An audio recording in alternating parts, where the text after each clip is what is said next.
Good afternoon. We're going to be looking at balancing chemical equations, questions 1 and 2 from the lab. First, we're going to start out with barium and oxygen. That produces barium oxide. The original question stated, solid barium and oxygen gas react to produce solid barium oxide. So first we need to think about what is barium. Barium is a metal.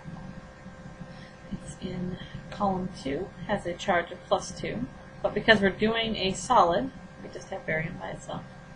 We have oxygen. Now oxygen, remember, is a diatomic molecule, and you have to have a buddy to go with it, so we have one, 2. And that's going to produce barium oxide.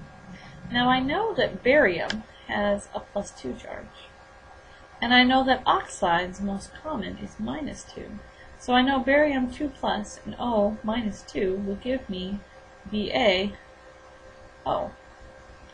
Now I need to balance this formula, so if I look at my reactants and my products, make myself a table. I have barium, that's my metal, and then I have oxygen. If I look at barium, right now we have 1 on each side. Now if we look at oxygen, we have 2 on the reactant side, but we only have 1 on the product side. So we're going to need to put a 2 in front of the barium oxide. So that's going to change that to 2. But now we also have 2 barium. So that means we need to go back to the reactant side and put a 2 in front of the barium. We now have it balanced. 2Ba plus O2 yields 2BaO. Remember, these ions are just things that we have to use to figure out our chemical formula. They are not included in our chemical equation. Let's look at the next question. Solid iron and aqueous hydrogen sulfate react to produce aqueous iron 3 sulfate and gaseous hydrogen. So if I look at that, that's my solid iron. Iron is Fe. And hydrogen sulfate. Now I know that hydrogen has a +1 charge, and I know that sulfate has SO4. And it has a -2. So that means I need to have 2 hydrogens to go with my 1 sulfate. So my formula would be H2SO4. And that's going to produce iron 3 sulfate. So if I think about iron, it's telling me what its charge is. It's telling me it's iron 3, so I have a +3 charge. And I know my sulfate is SO4, and it has a -2 charge. Now, I have a +3 charge here and a -2 charge here, so that means I need 2 iron ions, and I need 3 sulfate ions.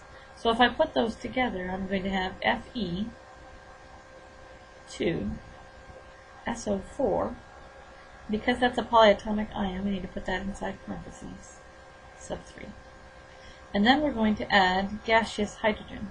Now remember, hydrogen is something that can't hang out by itself. Has to have a buddy, so we have H2. So now we have our skeleton equation, and we need to balance our ions.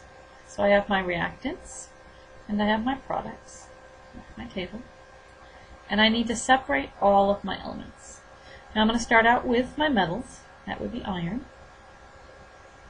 Then I'm going to list my non-metals, sulfur, and then I'm going to do hydrogen and oxygen. So if I look at iron, right now I only have 1 iron on that side, but I have 2 iron on this side. So I'm going to balance that by putting a 2 in front of the iron. So now I have my iron balanced. The next thing I want to look at, right now I have 1 sulfur on the reactant side, but I have 3 sulfur on this side because sulfur has an imaginary 1 subscript. And there's a 3 outside, so I'm taking those and multiplying them together, so I have 3. Well, in order to fix that, I'm going to have to put a 3 in front of my hydrogen sulfate. So that's going to change that to a 3. And now I'm going to count up my other things. If I look at my hydrogen, I have 3 in front and 2 down here. So that's going to give me 6. And if I look at this side, well, here I only have 2 hydrogens, so that means I need to put a 3 in front of that. So that's going to give me 6. So I have my hydrogens balanced. Now let's look at our oxygens. Here I have a 3 in front and a subscript of 4 on the oxygen. So 3 times 4 is going to give me 12. And here I have a subscript of 3 and another subscript of 4. So that for the oxygen is going to give me 12 as well. So now I have my balanced chemical equation. 2 iron plus 3 hydrogen sulfate yields 1 iron 3 sulfate plus 3 hydrogen. That's what we're going to do for questions 1 and 2 of the lab.